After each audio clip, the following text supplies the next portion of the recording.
ตอนนี้ก็กำลังลงทางชันมากเลยนะครับอันนี้ก็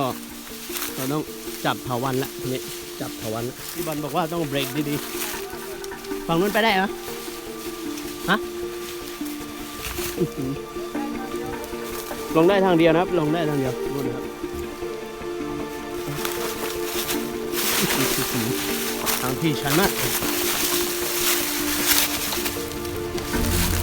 ต้องเกาะต้นไม้เล็กๆนะครับเพื่อเป็นนี่ก็เป็นไม้ที่ล้มลง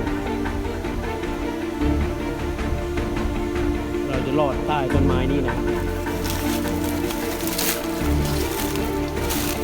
เจอแหล่งน้ำแล้วเราต้องลอดเข้าไปก็ล่อเรียบป่ามาเพื่อที่จะมาดูน้ำตกของหมู่บ้านนะครับแต่ว่ายังไม่ถึงดีตอนนี้ก็มากับ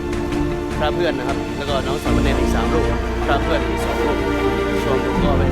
3 รูปนี่ก็ยังไม่ถึงดีแล้วก็รอสมาชิกแล้วก็เพื่อนสหธรรมิกอีกนะครับอ๋อนู่นเจอแล้ว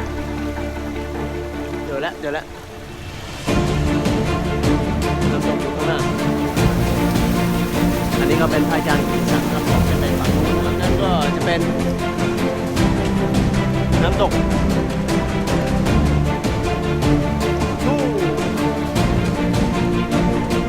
อันนี้ชื่อน้ำตกอะไร